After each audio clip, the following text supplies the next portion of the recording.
आज बात करते हैं एक बड़े सवाल की। क्या ये मुमकिन है कि बहुत कम पैसों से कोई बहुत बड़ा फाइनेंशियल गोल हासिल कर ले? आज हम एक ऐसे ही फ्रेमवर्क को समझने की कोशिश करेंगे, खास तौर पर उन लोगों के लिए जो अपना कोई काम शुरू करने की सोच रहे हैं। तो चलिए सीधे उस सवाल पर आते हैं जो इस पूरे विश्लेषण की जड़ है। एक बड़ा ऑडेशियस सवाल। क्या सच में सिर्फ 10,000 रुपए जैसी छोटी सी रकम को 1 करोड़ रुपए में बदला जा सकता है? क्या ये मुमकिन भी है? ये है वो मंजिल, वो लक्ष्य, 1 करोड़ रुपए। सुनने में ही ये नंबर बहुत बड़ा, शायद डरावना भी लगता है ना?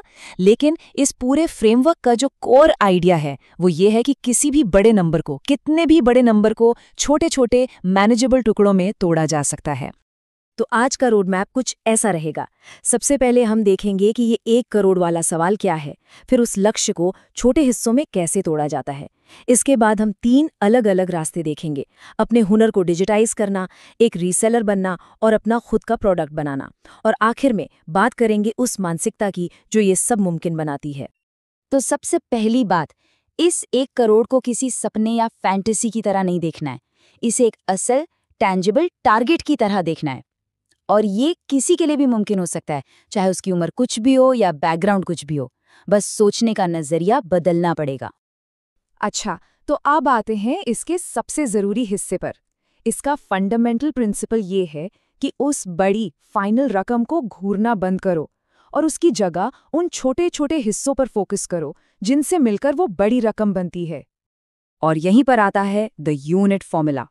देखिए, इस पूरे फ्रेमवर्क का राज इसी एक सिंपल से फॉर्मूले में छिपा है। फॉर्मूला है 1 यूनिट पर होने वाला प्रॉफिट मल्टीप्लाई बाय बेची गई टोटल यूनिट्स की संख्या and that equals the financial goal. बस इतना ही। तो ये जो 3 स्टेप प्रोसेस है, ये सोचने का तरीका ही बदल देता है। सारा ध्यान उस 1 करोड़ की डरावनी रकम से हटकर एक बहुत ही सिंपल, मैनेजेबल और बार बार किए जा सकने वाले काम पर आ जाता है। वो काम क्या है? बस एक और यूनिट बेचना। चलिए अब पहले रास्ते की बात करते हैं। ये रास्ता है अपने किसी पर्सनल स्किल, अपने किसी हुनर को एक डिजिटल प्रोडक्ट में बदलने का।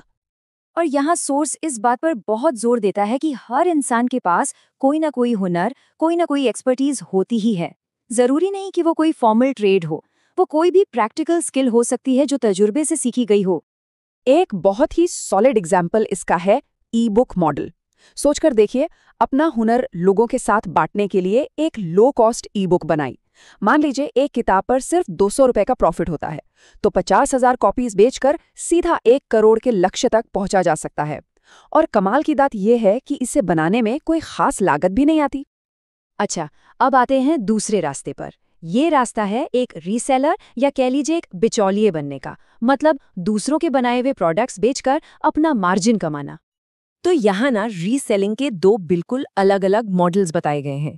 पहला है हाई मार्जिन लो वॉल्यूम, मतलब ऐसी चीजें बेचो जिन पर प्रॉफिट तो बहुत ज्यादा हो लेकिन वो कम बिके तो भी चलेगा। और दूसरा है इसका ठीक उल्टा, लो मार्जिन हाई वॉल्यूम, मतलब ऐसी चीजें बेचो जिन पर प्रॉफिट बहुत कम हो लेकिन वो इतनी ज्यादा बिके कि वॉल्यूम से पैसा बन जाए। और ये जो मैथ है, ये इन दोनों स्ट्रैटेजीज को बिल्कुल साफ कर देता है। देखिए, अगर हाई मार्जिन मॉडल को देखें तो हर यूनिट पर 500 रुपए का प्रॉफिट है, तो 1 करोड़ तक पहुंचने के लिए 20,000 यूनिट्स बेचने होंगे। वहीं दूसरी तरफ लो मार्जिन मॉडल में अगर हर यूनिट पर सिर्फ 5 रुपए का प्रॉफिट है तो फिर 20 लाख यूनिट्स बेचने पड़ेंगे। बिल्कुल अलग खेल है दोनों। और हाँ, इसी में एक और ऑप्शन भी है, एफिलिएट मार्केटिंग। ये एक जीरो इन्वेंट्री मॉडल है, मतलब ना तो कोई सामान खरीदना है, ना ही उसे कहीं भेजना है, बस किसी और के प्रोडक्ट को प्रमोट करना है और जब कोई उस रेफरल से खरीदता है तो कमीशन मिल जाता है। और अब आता है हमारा तीसरा और आखिरी रास्ता, अपना खुद का प्रोडक्ट बनाना, एक क्रिएटर, एक मैन्युफैक्चरर बनना। देखिए, इस अप्रोच की शुरुआत किसी प्रोडक्ट के आइडिया से नहीं होती। इसकी शुरुआत होती है एक ऑब्जर्वेशन से, एक सवाल से। लोगों को, अपने आसपास की कम्युनिटी को ऐसी कौन सी तकलीफ है, कौन सी ज़रूरत है जिसे एक नया प्रोडक्ट सॉल्व कर सकता है। यहाँ एक बहुत ही सिंपल सा उदाहरण दिया गया है, जैसे कि एक बांसुरी। सोचिए, अगर एक बांसुरी बनाने और बेचने पर सिर्फ 50 रुपए का प्रॉफिट होता है तो 2 लाख बांसुरियां बेचकर भी 1 करोड़ के लक्ष्य को छुआ जा सकता है। ये वॉल्यूम का खेल है। तो इन सभी रास्तों में, इन सभी मॉडल्स में कॉमन क्या है? वो कौन सी एक चीज़ है जो इन सबको जोड़ती है? वो है सोच। ये छोटी सोच से निकलकर एक स्ट्रेटेजिक बड़े स्केल की प्लानिंग की तरफ बढ़ने के बारे में है। और ये बात इस पूरे फ्रेमवर्क की जान है। जैसा कि कहा गया है, अगर बड़ा रकम कमाना है तो इसमें कुछ बड़ा दिमाग भी लगाना पड़ेगा। असली लिमिटेशन, असली रुकावट कैपिटल या पैसा नहीं है। असली रुकावट है सोच का पैमाना, the scale of one's thinking. और बस यहीं पर आके हम एक आखिरी सवाल पर रुकते हैं। अपॉर्चुनिटी सिर्फ फॉर्मूला लगाने में नहीं है, बल्कि उस फॉर्मूले को लगाने के लिए सही प्रॉब्लम को ढूंढने में है। तो सोचने वाली बात यह है कि हमारे आसपास ऐसी कौन सी जरूरत